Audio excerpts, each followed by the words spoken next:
my opening from earlier in the week and my my rubbish joke. So you get away with that on your last session. So my biggest part of this afternoon is to say a massive thank you to Corinne and Joe. I'm going to say volunteering. I'll see if I get some smiles from them. Yeah, they're still smiling. So what happens sometimes with the forum is people make suggestions. And this was a great occasion where we had Joe had made a suggestion when we caught up, I think last summer. And I knew Corinne was also doing some research in this area. So you've got your A team then. So Corinne, you may know from some of the conferences you've attended. And she's quite unique as a former practice leader. And she's gone on to build a successful further career as a trainer, mentor and coach. And a lot of her research and her recent dissertations have been around well-being, and resilience is obviously a key part of this. And then Jo Marshall, she's a BA leader with Lloyds, and she's found resilience to be a key factor in her work. And interestingly, her employer's taken an important lead to focus in this area. So we hope we've got that quite healthy mix of informed research. And then we've also got some examples from Jo's work in Lloyds of what's happening currently in the workplace. So given that we've got quite a lot of information to give, we opted for the webinar rather than the workshop. So it's a bit different from the sessions earlier this week. We have got some time for Q&A at the end, but what I'm going to ask is, because of the numbers, please add your questions to the chat as we go, and then I will voice these to Corinne and Jo. If you could also, Corinne's going to mention this, but if you've got any top tips or things you might think useful for the wider audience, if there's a tactic you've used, an article you've read, if you want to post that in the chat, we can pick up on that, and we're going to put a handout after the event with slides, and it'll also have some reference material in there for you to work with going forwards. Now, there's something I'm told I've forgotten to do through this week, so I don't know whether you can see this. Does that come up? Yeah. So young Mr. Shorter, Neil, you'll see as the forum admin, he's smiling now. He's been helping out in the background this week to make all this work very slickly. I'm touching wood that everything goes to plan today. Hope everyone's joined, can hear us, see us, and you're set for quite a detailed but informative session. Right, last thing on my list, I need to test our polling. So yes, you've got polling today, and we're just going to test that people can actually use the poll and vote.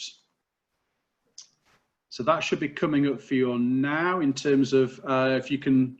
Yeah. I don't think you can vote. Someone's voted no. Very, very droll. Very droll. Yeah. So, yeah, we've got votes coming in. So. If you can't vote on the poll, if you could add your votes as we go along in the chat, and we'll pick those out. So apologies if you can't. It's worked for most people, but not everybody. But if you can add your vote in the chat, we will capture that as we go. I think that is everything on my list. Certainly hope so. So I'm going to pass you over to Corinne, who's going to take you through the first portion of the talk, and I'll happily mute myself. Okay, thank you, Lawrence. I'm just busily trying to remove the poll so I can see the slides. So thank you everyone for joining us. So I'm Jo, and I are going to talk to you for probably around about an hour, maybe a bit less. But as we're talking, and as Lawrence says, please feel free to put questions in the chat. We'll try and answer as many as we can during the session, or maybe follow up in the handout. But broadly speaking, I'm going to talk a little bit about why talk about resilience anyway. And I think, as Lawrence said, it is very topical at the moment with everything that's going on around us. A little bit about what is resilience, because it's a big topic, and actually it's talked about a lot, but quite difficult to understand. I'm then going to talk about some approaches to build resilience from a personal perspective, and then I'm going to hand over to Jo, who's going to share thoughts from herself around teams and working with teams on resilience. So we kind of alluded to the environment around us, but life is busy for all of us. I always used to say, we'd spend lots of time commuting, but many of us now are commuting from one room in our house to another, and that brings its own challenges. I think that the culture as well that we're around, we're surrounded by 24-hour news, 24 hours of information coming into us, and more and more of us don't really take breaks, stop what we're doing. And I think that's probably worse for me, certainly working from home, because the boundaries are being blurred between work and home life. It's all kind of merged into one. And there's a lot going on out there. The world's a challenging place at the moment. Then as business analysts, we're working on change projects. They can be complex. Organisations are changing, facing lots of difficulties. Stakeholders can be challenging. They've got their own challenges with stress and resilience. And our brains have a natural bias towards negativity. Now that's a good thing. It's there to protect us, keep us safe, but that negativity can pull us down. And as business analysts, we spend a lot of our time solving problems, solving business problems. And all of that can lead to us becoming stressed and the stress response kicking in. The stress in itself isn't necessarily bad. I mean, some of us, I don't know about you, but me, I need a certain amount of stress, a certain amount of pressure to get me working. And that pressure does sort of kick off some of the sort of adrenaline, cortisol in my body that I need to be energized and to take action. But if that goes too far, that's when you tip over into something that's called toxic stress. That's when it starts to impact our body. As you can see on the screens here, this survey talked about 602,000 workers in the UK at the end of 2019 were suffering from some sort of work-related stress, anxiety, or depression. So that's a lot of days of poor health, for the individual and for the economy as well. And a study Deloitte said that the UK economy cost nearly £7 billion a year with absence from work. And then also presenteeism. So that's when you go to work, when you're not really feeling up to it, you're not really well, but you carry on. And this is for me where stress can come in. We just carry on. We don't necessarily notice what our body's telling us. And that can cost the economy close to £30 billion. That's a lot of money about us not being at our best at work or in any other areas of our life for that matter. So resilience really is all about achieving a balance between that pressure, being able to perform at our best and taking time out to look after ourselves.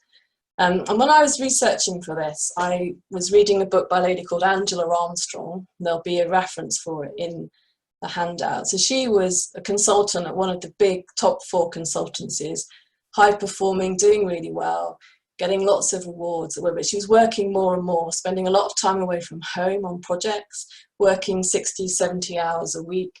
And on top of that, was preparing for her wedding and doing other things in her personal life. And one day, her body just kind of went, I've had enough, and closed her down completely. She woke up completely unable to move, completely burned out, and had to take a lot of time off work.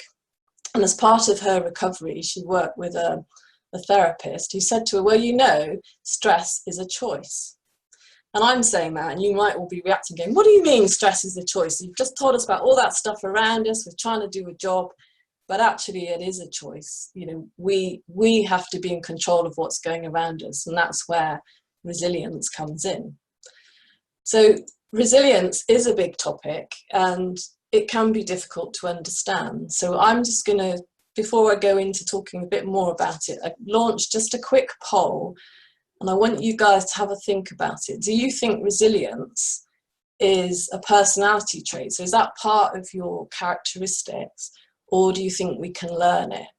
So you've only got 2 options here, and I know as analysts we probably all want to think it through, but go with your first thoughts are. Do you think resilience is something we're born with, it's part of our characteristics, or is it a learned process? Just interested in your thoughts. So I've got lots of votes coming in here. I'll give it a couple more seconds.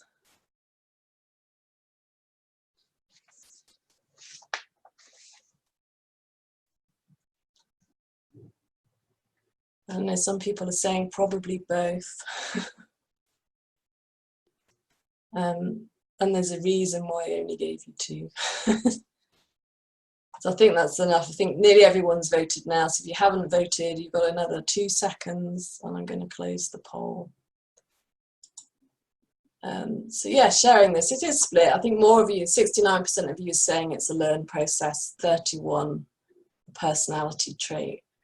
And I think I did see pop up in the chat box, somebody said both. Well, I was going to put both on, but then I thought everyone will go for both. But really, in the research I've been doing and the reading, I tried to find a definition of resilience. Well, that was the first point that I realised actually there's a lot to resilience. And there's been a lot of research into it. And a lot of the research has been done with children. But it is actually probably a combination of both. There's a group of researchers who are very much in the, actually it's a personality trait, it's a characteristic. Other researchers are saying, actually, no, it's part of our normal process of adaptation. And I believe it's a bit of both. You know, we've got what we're born with, but we live, we go through experiences, we adapt to what's going on. So, I mean, the good news is we can build our resilience and we can become more resilient. So a lot of the early studies, as I said, in resilience were done with children. So there's a fairly famous study that was done back in the 50s. A group of children in an island in Hawaii, so called the Cowie study. They were chosen because they were seen as a vulnerable group. They came from backgrounds with sort of lots of broken families, low social economic groups. So they were seen as being very at risk of not having a particularly good outcome in life. Now, these children were followed for 30 years. And over that time, it was observed that 1 in 3 of them actually were very successful and accomplished as adults. So this got people thinking, well, okay, these children have got a similar environment, similar background, but they've all got different outcomes. And other psychologists have researched and said, actually, when people, the expectation is that when we have trauma in our lives, we will all get depressed or suffer and need support, but that's not the case. You're looking at what happened at 9/11 in New York with the Twin Towers. Yes, it was awful, lots of people suffered, but they were all different in how they got through it, how they recovered from it. So resilience is, you know, a very difficult and big topic to talk about, but what I like is, I suppose, the ones that it is a natural human adaptation, the fact that it's really about our abilities to take challenges and changes in our lives in our stride. And it's a process of learning and self-development. So in the studies that have gone on, and in this process of adaptation, the researchers have basically said that, you know, it's all about the risk factors that we face and our protective factors. So the protective factors are things such as our upbringing, our experiences. So those children in Hawaii, yes, a lot of them were from broken homes, but they formed strong relationships with someone else in their lives. If you have a strong relationship, it's a protective factor. Yes, you've got the start point of your characteristics as well, and the support systems around you. And then there's risk in life. Things will happen. We face difficulties. Some of us will have to go through traumatic events, adverse experiences. None of us know what's going to happen tomorrow. None of us know how much of that we can deal with. So in my life, I had a situation. I got 2 daughters. One of them, as a teenager, within 3 weeks went from being a very healthy, active, very sporty teenager. I was mum's taxi going everywhere. Didn't feel very well, phoned me when she was on a school trip. I just landed at Heathrow from a trip saying, oh, I don't feel very well, mum. And you kind of go, yeah, you'll be all fine. Come home, have a rest. Within 3 weeks, she was completely bedridden, not even able to brush her hair. So at that point, for me, the analyst logical brain kicked in. Well, we need to find a solution to this. We need to get the doctors, we need to diagnosis. I kind of went into pragmatic mode, got support at home, very supportive manager at work, but I still worked, managed it all. Thought I was doing fine with it until one day, something very small happened at work, something I'd normally brush off. That was almost the tipping point. And at that point, I reached burnout and had to take some time out because I hadn't really processed it for me, what was going on. I'd used all the cognitive brain to deal with it, keep going, but hadn't allowed or noticed the signs that were coming from my body that were telling me, you know, you're stressed, you need to do something about that. So resilience is about becoming aware of these things. And these guys here, Rivich and Shatter, again, they started working with children, but have gone on to run programs for adults as well. And in their research, they talk about the skills for resilience really built around these 7 abilities. And they talk about us needing to be able to be aware of and manage our emotions. So being able to stay calm in a crisis, stay calm under pressure. Also impulse control is important. So there's a quite famous study by Daniel Goleman where he worked with children, put a child in a room sitting at a table, and he'd offer them a marshmallow. And he said, you know, you can have this marshmallow, but if you wait till I come back, you can have 2. And again, it was noticed that the children that were able to manage their impulse wait 10 years down the line were doing much better both socially and academically. So having that ability to wait, the control of impulse goes towards resilience. They also say that optimism, having an optimistic outlook, is the skill that builds resilience. And that's not having necessarily a Pollyanna-ish outlook, everything's wonderful, not looking at the negative side of life, but it's about being realistically optimistic about things that are coming up. Causal analysis really is about being able to get into the root cause of problems, understanding why problems are happening. So that's something we do a lot as business analysts. But being able to do that, and the link to resilience, is that you don't make the same mistakes again. You're learning from what's happening to you. Having empathy, so being able to read cues from other people, being able to connect with others, build rapport, that's important for resilience as well. And then they use a term called self-efficacy, but that's all about having confidence and belief in yourself, that you will be effective in the world.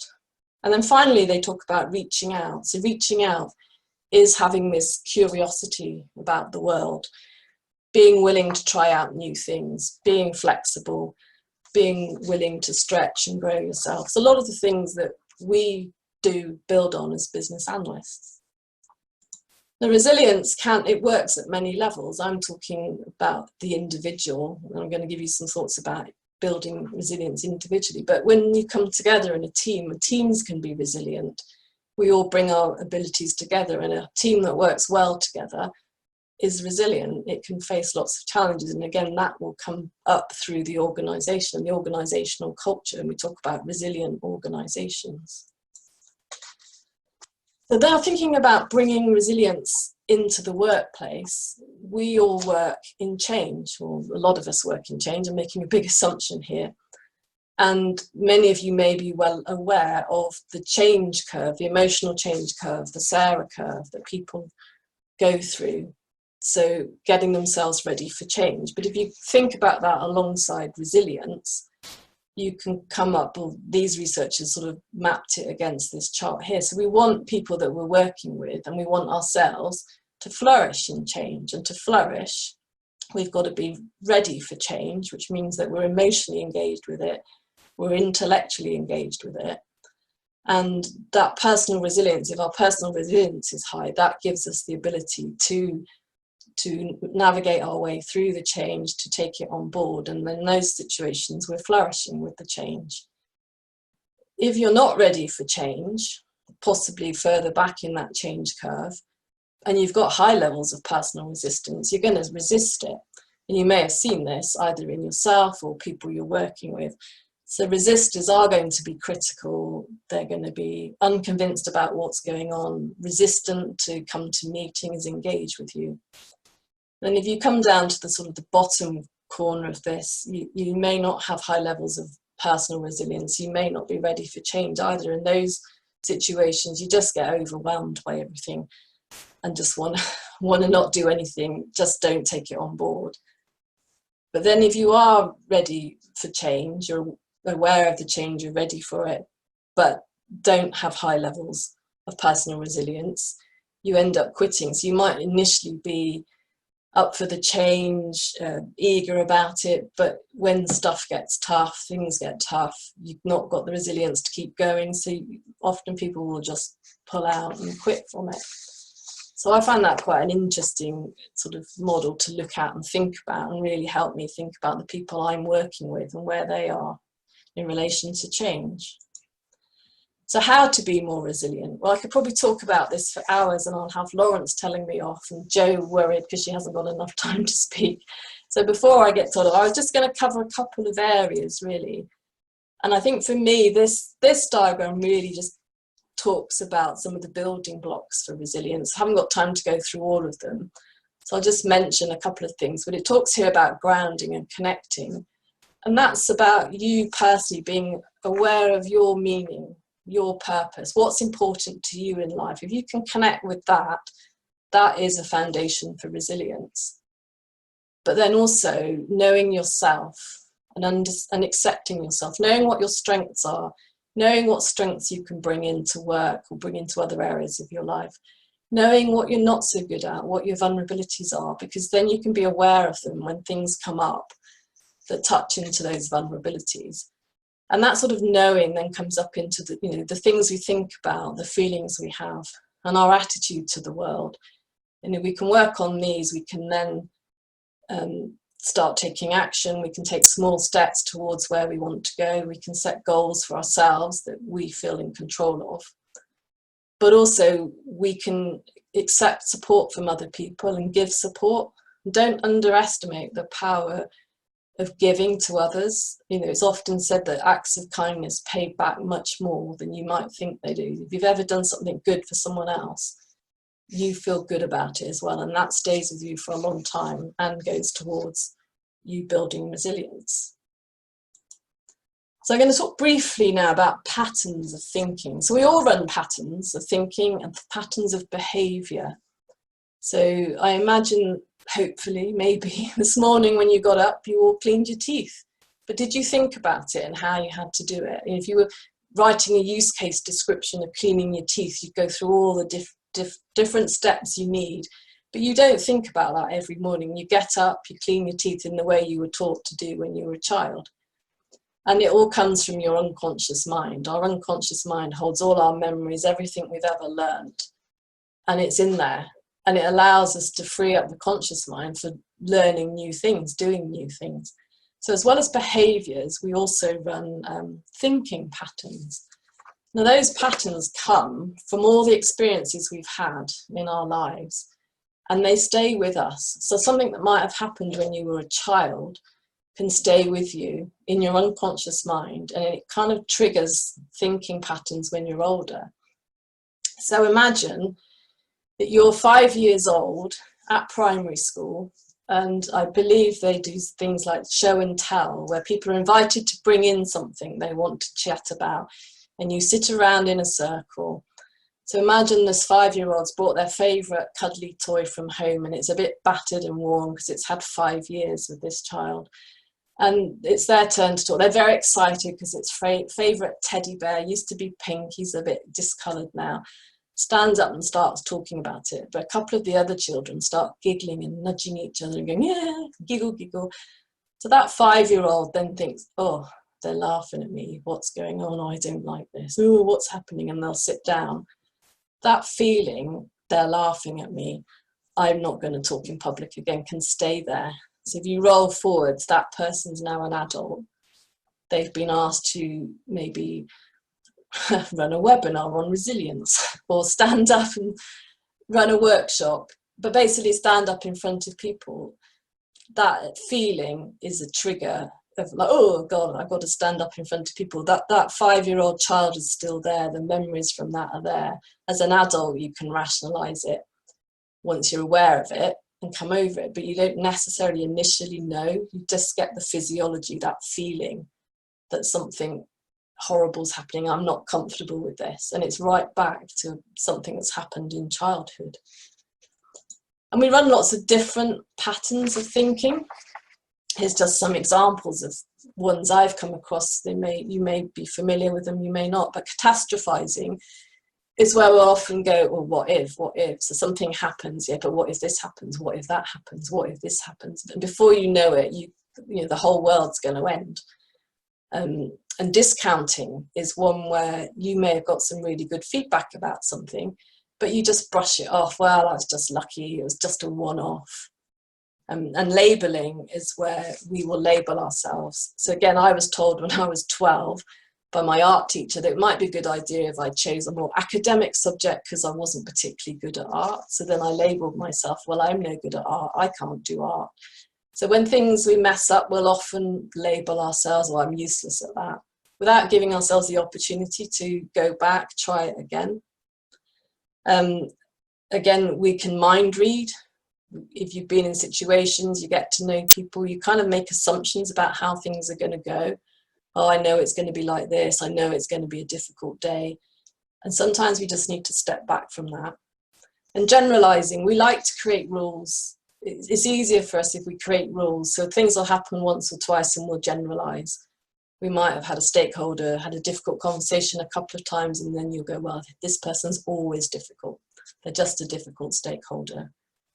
And then finally, there's the blame game. You know, it's all very easy for us to blame others for things that are going on. I mean, I know I've done it, we all do it, but sometimes it's good to just step back and think, well, what was my role in that? So, talked about thinking patterns, but what can we do about them? And for me, it's about that knowing your ABCs, but they don't necessarily run in that order. But what I mean by this, when I say know your ABCs, it's be aware of that adverse event, be aware of what triggers that thinking pattern. And again, you may not know immediately. You might just become aware that the event has triggered something in you.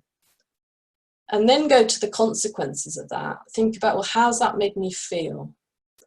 How have I reacted? What have I done? And, you know, what's going on for me? And then you can step back and think about this B. So what's the underlying belief that's running? What's my internal dialogue? What's going on for me that's making me behave in that way? And just initially, if you've never done anything like that before, become aware of the triggers is a great thing, because the triggers and how you behave, that's information in itself, which will help you move towards being resilient.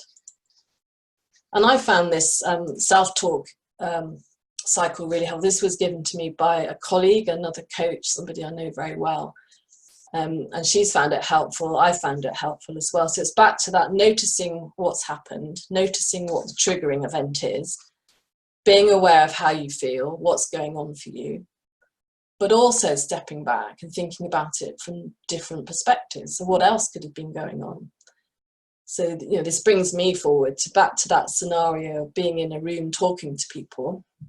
So I was running a training course back in the days when we were allowed to meet people face to face. Everything's going very well, but suddenly my eyes caught the fact that a couple of the delegates were giggling and laughing. So immediately the 5-year-old child's back, everyone's laughing at me, I want to go home, is what's going in my head. But then I noticed that their eyes were sort of all moving towards the side of the room. I thought, well, they're not looking at me. And they were looking out the window. There was a window cleaner outside, washing the windows and waving at them. So no wonder they were all laughing. But that initial reaction was, oh God, everyone's laughing at me. So this cycle then allows you to think, you know, what's going on? What else could be going on? What explanation is helpful for you? What helps you get over that cycle of negative thinking? So I'm just going to spend a bit of time now talking about emotions. So if any of you are aware of the Disney film Inside Out, these are some of the characters that were given to emotions that we experience. So emotions basically are just information. They're important information that comes into us and allows our brains to decide what to do with them. Our brains are basically great big prediction engines. They'll look at what information the senses are giving us, go into our memory bank, and they make predictions about what to do next. And the emotion is a result of that. And emotions can be very fleeting and they come and go very quickly. And we learn through our lives and our experience to label our emotions as whether happy, sad, angry, frustrated. Now, those are all unique to each of us, but through talking to each other, we learn common language to use for emotions.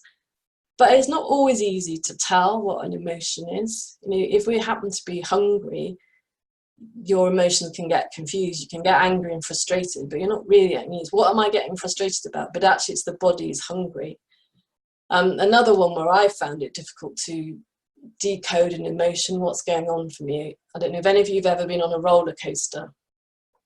So just imagine you're strapping yourself into that roller coaster, you're sat down, doing up your seatbelt, and it cranks up to go up, up and up to then drop you down the roller coaster. So you're right at the top waiting to go. That feeling you get, is that excitement or is it fear? And sometimes it's really difficult to decode it. And it might be, oh, I want to get off, I want to get off. And then it starts going down like, oh, this is amazing and it's really fun. Or it's actually, I still want to get off, but I can't because I'm strapped in.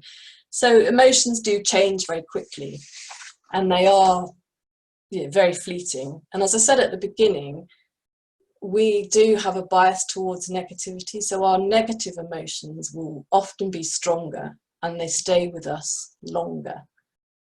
And that's just how it is. And this researcher, Barbara Fredrickson, was curious as to, well, if we've got all these negative emotions that keep us safe, why do we even have positive emotions? What are they for? And her theory is that we have positive emotions to allow us to broaden our horizons, to go out and be curious, to build knowledge and build resources. So if you think about it, when you're feeling down, when lots of difficult things are happening around you, it is often very difficult to think. It's difficult to think through a problem. When you're feeling overwhelmed, you often just want to get space. You want to get set back, relax. That's when we'll be looking for something more positive. And it is those positive emotions that allow us to build our knowledge. So Barbara, in her research, and again, she worked with another researcher called Losada, can't remember his first name, but they observed teams who were working together and they were looking at high performing teams. What they found was in these high performing teams, the language they used with each other, the positive language, so the ones that were in bringing in positive emotion and positive feelings, were 3 times as many as the negative. So she was saying that we do need the negatives, because we need the negatives to enable us to act, make decisions, decide if we're going to fight something, run away from something. But we also need the positives to grow, to build high performance. So the reason I've got a yacht here is because they balance each other out. So the yacht has got a very tall mast. If you think about that as the 3 or 4 positive emotions, it's then got a keel, and this is the negative, so it's balancing. If the yacht loses its keel, it will fall over. So if you only ever looked at the positives, it's not going to help you either. It'd be great for a while, but you need to be aware of the negatives as well. So I think it's quite a nice analogy. And so to summarize on emotions, really, I just encourage you to be aware of the negative, accept those, work out what's that message it's giving me, but basically cultivate positives.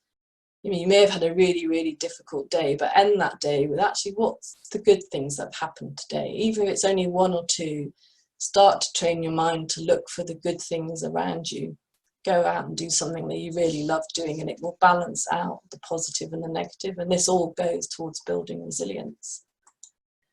So the last thing I'm going to talk about before I hand over to Jo is something called the 4S model. And this I found really, really helpful. Sort of, if you're facing a challenging situation, or maybe you're reviewing something that's gone on in the past, this just helps you think about it. It's got 4 areas to it, obviously the 4 S's.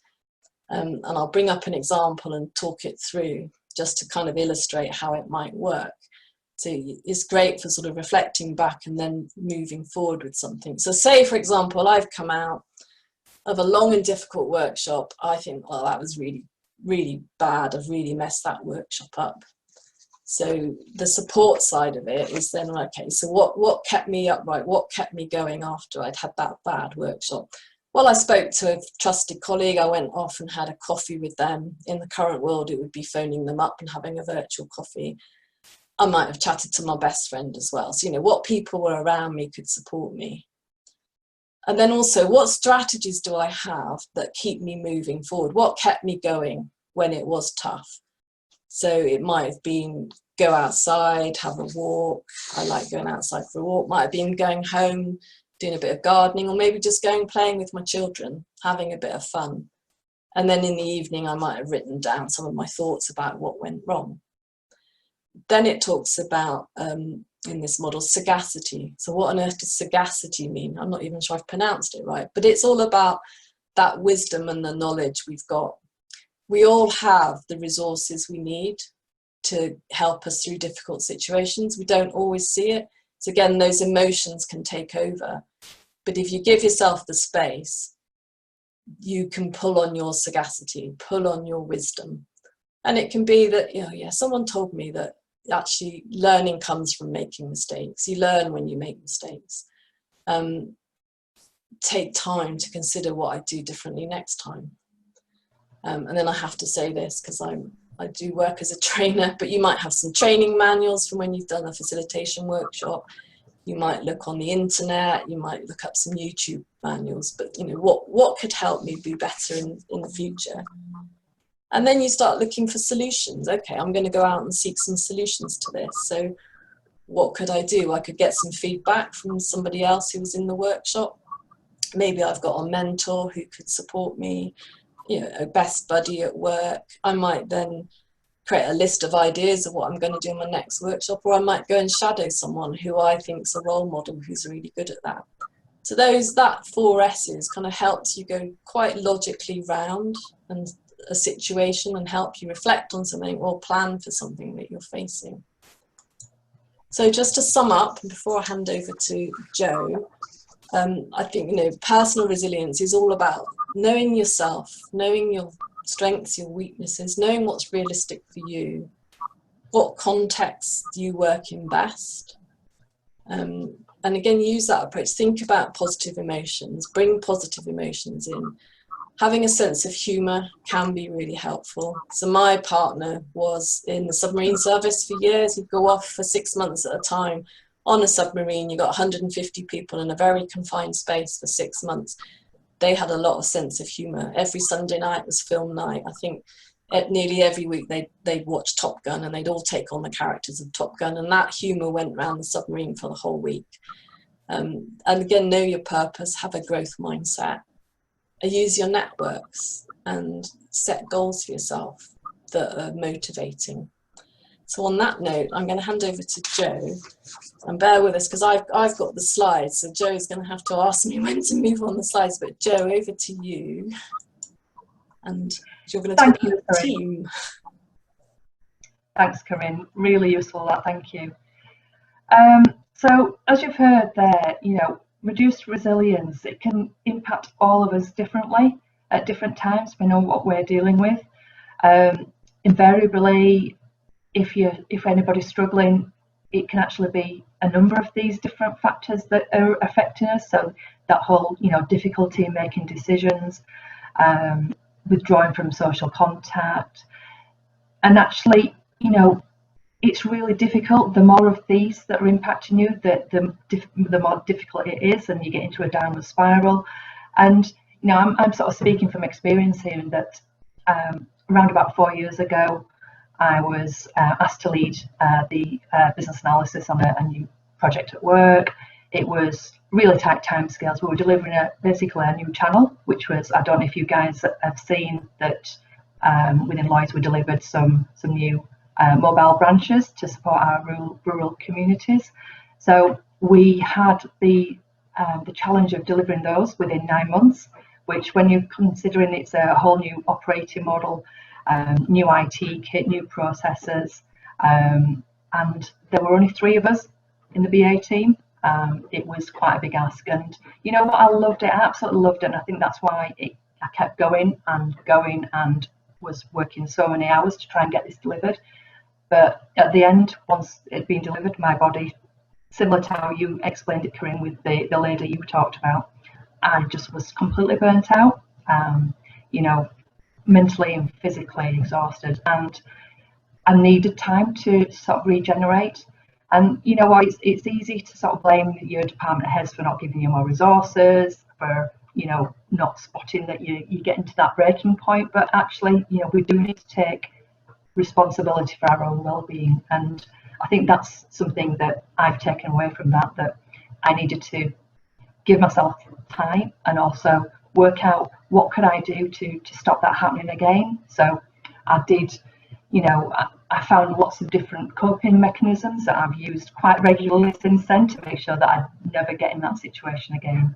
You know, things like going for a walk, actually really trying to build that positivity again, and the whole gratitude, being really thankful for what's going really well in your life and being thankful for that, I find makes such a big difference. So, you know, with this in mind, it's made me really passionate about wanting to help other people with their own resilience as well, and also with my teams at work also. Sometimes it's easy to spot where somebody else is actually struggling. Sometimes it's not. I think it depends on the people. I know with my own team at work now, I try and have really regular contact with them.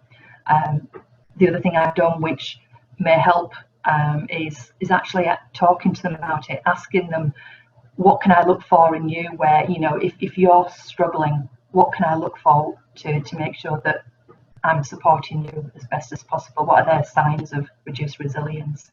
They may not know, but, you know, I know with a few of my team, they've been able to share that with me. Can you move on to the next one, please, Corinne? Thank you. So Dr. Carol Pemberton actually did a huge study on this in terms of team resilience, and these are the different factors that she came up with, that actually, you know, each of these is really important in terms of having a team that's resilient and able to be effective and deliver effectively. So we've got, you know, confidence that they can actually deliver the change, a shared sense of actually why they're doing that work and why it's worth doing, so that purpose is so important. Giving them space to be creative and innovative. That whole support network, making sure that they've got the right level of support. Have they got that emotional control that Corinne talked about, and actually that realistic optimism and positivity. And, you know, these are all really, really important elements to have a resilient and effective team. When we're talking about BAs, I'm sure it'll resonate with you all that when I say that, you know, BAs are actually the sticking glue of a lot of teams. And, you know, if our BAs are struggling, it can really affect the whole team performance and effectiveness, as well as, of course, their own well-being as well. So it'd be interesting to know from you guys. I'm going to ask you to consider these. So all these different elements of team resilience, are there any of these that you think are more important than the others? Can you add something to the chat to let me know? Or do you think that they're actually all equally important? And also, leader, which of these do you think we can influence the most with our teams? Things like, I suppose, support's a really obvious one, isn't it? You know, we need to make sure that we've got the support network in place for those individuals and as a team. Help them have that shared purpose. So have sessions to really discuss the purpose of the team and the work that they're doing.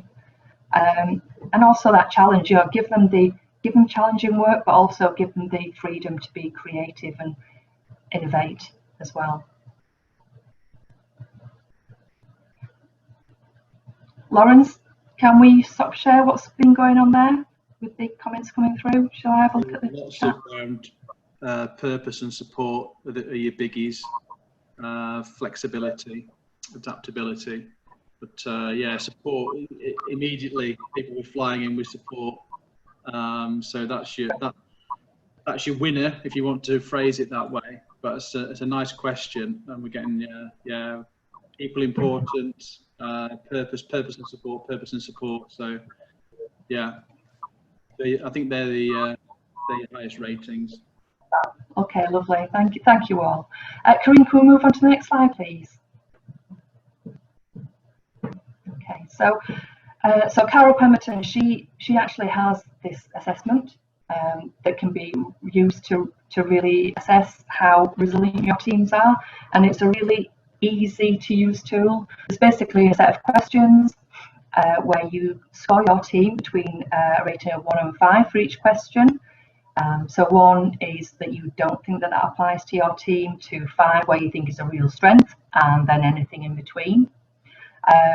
So example, question 10, the ability to adjust to change as needed going forward. That relates to one of those dimensions, which is flexibility. Question 17, belief that we can find our own solutions to the challenges we face, relates to confidence. So you'll find each of these questions does relate to one of the factors within team resilience. And the idea is that you plot your scores on the grid. Corinne, if you can go on to the next one again, please. So this is the next set of questions. And again, onto the next one, please. And then you insert the scores to the different questions into this grid here. So you'll see that actually 5 of those questions actually related to confidence, 5 to flexibility, and so on. And the idea is then that you add a cross on each of these, see what the total is for each of these different factors for the team resilience. And that gives you an idea as to, actually how resilient is your team. Is there any particular factor that's great that your team are really strong at, but actually, probably more importantly, are there any of these factors that your team are struggling with that you need to try and assess and work through and look at how you can improve things with the team. So just an example, when I ran this with one of our previous teams, I think the top one that I had with a score of about 19 was realistic optimism. And actually I had 3 that were quite low at 15, which were confidence, purpose, and proactivity. So that allowed me to look at, okay, what do I need to do to try and help the team increase with those areas? So, take action.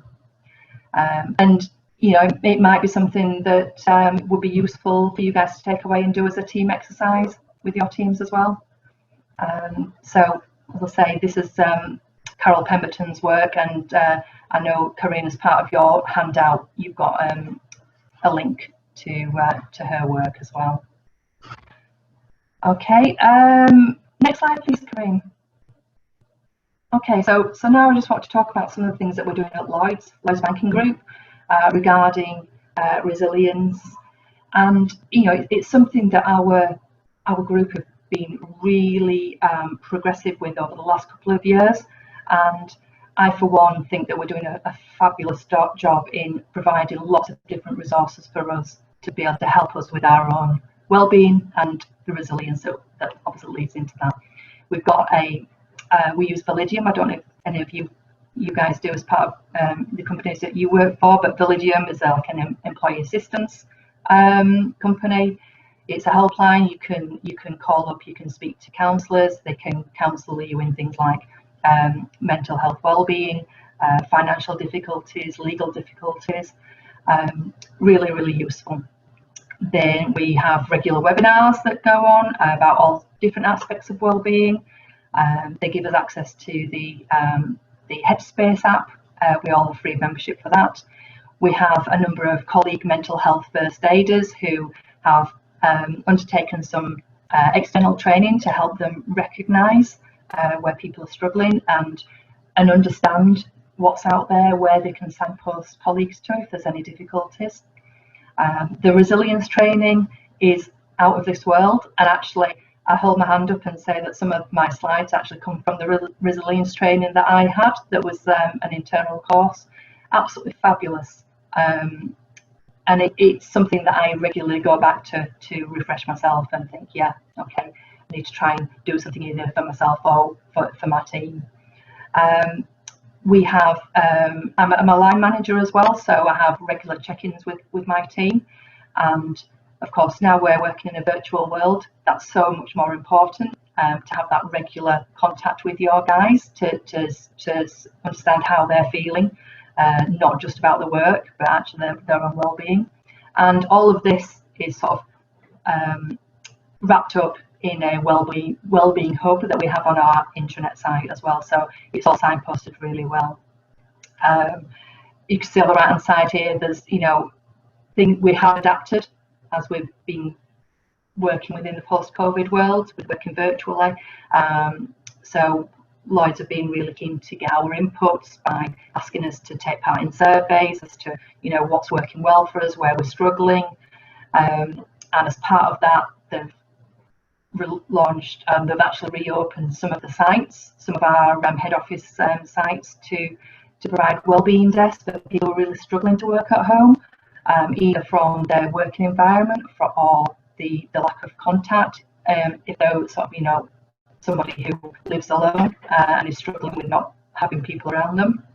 And something else that I think has been really good is our senior leadership team have quite regularly been releasing video blogs showing them working at home, and they've been really powerful actually, because it's sort of really helped to show their own vulnerabilities and how they're coping with the different challenges from working from home. So, you know, you looking after children, for you guys who've got young children at home, I applaud you. I don't know how you've been working from home.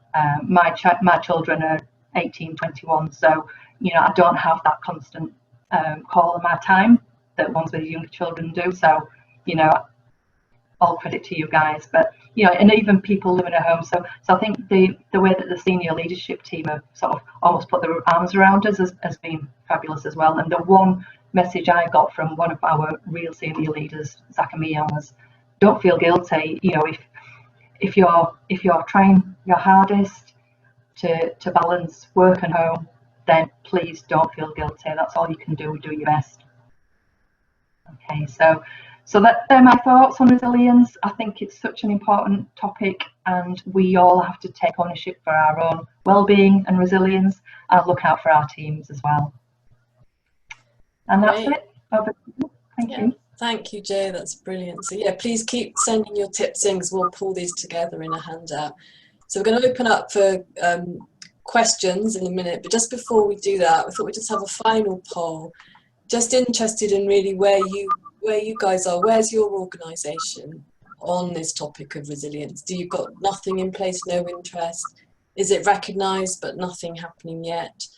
Or, you know, have you got programmes in place? Or are you like Jo and the Lloyds team, where you've got programmes, you're making time to discuss it? So we'd be interested in your thoughts. And then I'll hand over to Lawrence, and we'll see if we can take some of your questions before we close.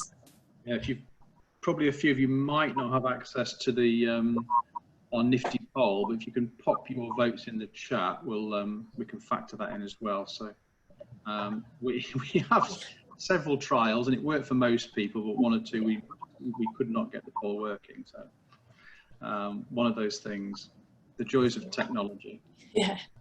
Yeah, we've got votes are coming in. I'll leave it open for a couple more minutes. I'm hoping that we have nothing does stay on 0. I really hope so. We do have it. That's on 0 at the moment.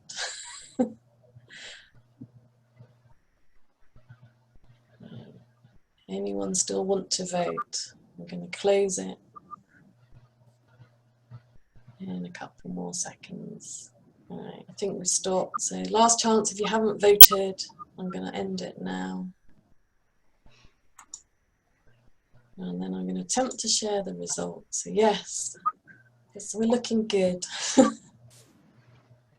it sounds like the majority you've got programs in place, which is great. Corinne, I can't see the results. Any chance you can describe what the results look like? Okay, yes, just in case anyone can't see it. So number 1, we've got no votes, thankfully. Number 2, it's recognised as important, but nothing's in place. We've got 19%. Number 3, so my organisation's got programs in place to support individuals. It's brilliant. That's 46%. And 35% of you are saying that yes, you've got programs and you do make time to discuss it in your team meetings and in your one-to-ones. So that's really excellent.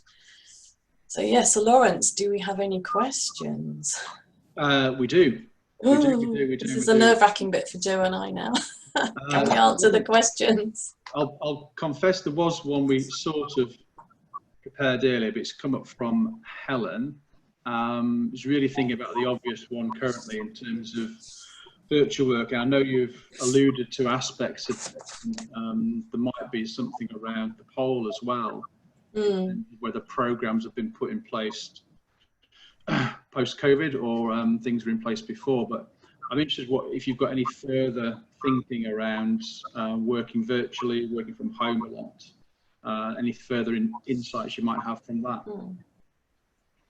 Shall I go first? Do you want to go first? Go for it.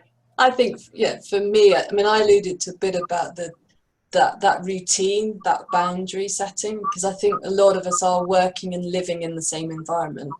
Whereas before we were in work, whether you had a long commute or not, whether you enjoyed it or not, that commute would often be the decompression time.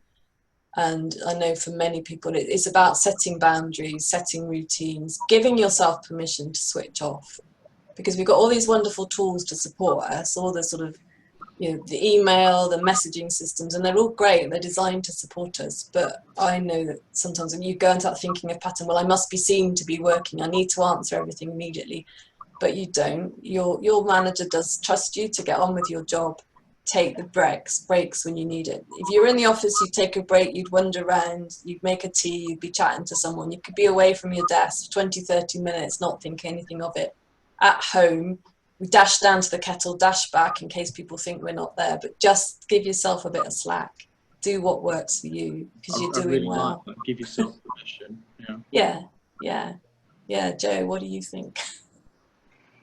Yeah, absolutely. It's giving yourself permission to do that, because you know, I find with working from home now, every half-hour meeting does tend to take a full half hour. Every hour takes a full hour because of, you know, I suppose the extra difficulties of having to rely on the technology, and just some of the conversations do take longer. So simple things like, just instead of an hour-long meeting, set them up as 55 minutes.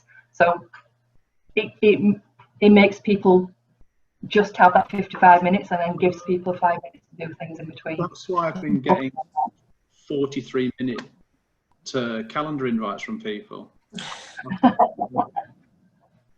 Could be. Makes sense now. Yeah, I like that. So I think it's Nikki's made a comment. They start their meetings at 5 past and finish 5 minutes early. I think it's good. You're just respecting everybody's time, respecting that people do need time. Oh, Andrew's mentioned there's a newer version of Outlook that allows you to do that. So you can set it probably as default. So that's a really, I think it's a really easy thing to do, isn't it, as well? Yeah. Very good. The other question I had, just probably to Joe as well, where do you think this came from at Lloyds? Because not every company we saw in the poll is doing things to that degree. And I know, sort of relating back to Corinne's first slide in terms of probably the pound, shilling and pence that would play out in terms of helping people's well-being. But where did that come from at Lloyds? I think it may well have come from our sort of CEO, Antonio Horta-Osorio. He had an episode a couple of years ago of sort of, you know, reduced resilience, really struggling with things going on within work and home, and he had to take some time off. And I think since then, you know, it's really helped us to understand that everybody can be vulnerable. And since then they've been putting lots of things in place. So I think that might well have been the sort of catalyst for the change within Lloyds, to be honest. So someone who's actually, yeah, had that reality check and then played it out in their working life. Yeah. I've got a few comments or top tips have come through. People simulating the walk to work, so top and tailing the day with a walk. Pets has been mentioned. We haven't been pet bombed yet today with any streets. Corinne and I did have wasps earlier. Time out in the garden, just a very simple change of scene. Meditation, or something as simple as slowing down your breathing. I'm just searching if there's anything else that's come through on top. The starting ending meetings, the 5 minutes. I think something that, you know, talk about that meditation. I think generally it's just find something you love to do that you can get absorbed in. You know, even if it's stop for 15 minutes and read a book, do something you love, and that does top up the energy tank, and it just clears the mind. We've got WhatsApp groups internally to stay in touch. It's a nice idea, quite practical. Might just be a few minutes away from the laptop. Another screen though. Yeah, comment in terms of really like the idea of assessment. I think people are going to go away and use that. We've mentioned it's Pemberton, isn't it? And I think it's going to be in the handout. We can't crib that and send it to you. We probably end up in some legal case with an American publisher, but we can point to that, and I think you can go and either get the book, or is that on the website, or people can, yeah. If they choose to purloin it, that's sort of on your head. You can blame Joe.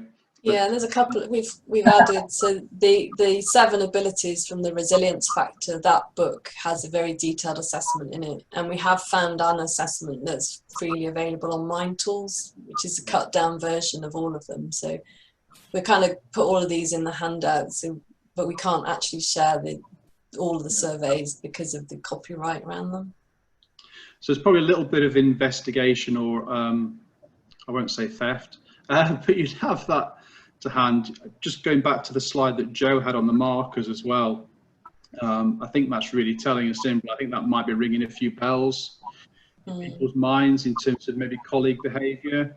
I think they're quite telling in terms of those pointers in terms of people's situations. We've got breakfast clubs on a Friday. Yeah, no work talk allowed. I like that. Yeah, there's a point there about a bigger company as well. Yeah, sort of smaller companies, what's feasible. Yeah. I think there's also a good point there, Lawrence. I think that Alistair makes that obviously this poll is good sign, but everybody's on this webinar because they're interested in resilience. So we may have a bias, but we don't know unless we went across the whole world. But we've got to start somewhere. So it's great news that everybody on here is interested in it, and there's things happening in their organisations. Right, I am not seeing questions, and I'm always mindful of I always leave the party just as it's peaked. I've got that habit. I had one that came to me, Lawrence, when I was recording. Somebody asked me about, can resilience be negative, positive and negative? And I think there are books out there that talk about grit, determination, hardiness. So again, I think it is about a balance, about what works for you. So, if you try too hard at resilience and make it too much, it can be as bad as getting overstressed. I think it all comes down, I don't know what you think, Joe, but it's about knowing yourself, knowing your organisation, knowing what works best for you to build your resilience, not make it such a point that it tips over into a negative thing. Yeah, it's absolutely about knowing yourself and knowing what works for yourself, and trying new things as well. Don't just think, oh, that's not working. I don't think that'll be for me. Just try things. You just don't know until you try. I've got a colleague who suffers quite regularly with reduced resilience, and they find acupuncture works so well for them, and they know if they haven't had the regular acupuncture, that really reduces how well they can cope with things. So yeah, keep an open mind, try and find what works for you, and support your team to try new things as well. I think that very action of doing something about it, or trying to build up your own resilience, is fulfilling in itself, isn't it? Because you've got that level of control. Easy to say, but I hope there's some really good ideas there. There's a lot of content there. So just to remind you, we have recorded the session. We're going to make that available afterwards. So I'm betting actually there's people do a rerun or a rewatch. A few people couldn't make today that really hoped to, so they're in catch-up mode.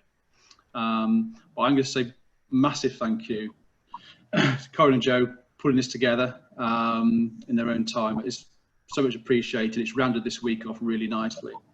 And to Neil, eternal thanks for this getting us through this week. I can now say we haven't had any technical glitches. I can say it. It's out there. Yeah, who knew? So I'll let you all go. We will get these notes out pretty quickly on the forum website, and we've got the top tips to add to the handout. I can see our numbers are going to slowly, quickly go down. So thanks a lot. Hope to see you in person some next year. Thanks very much.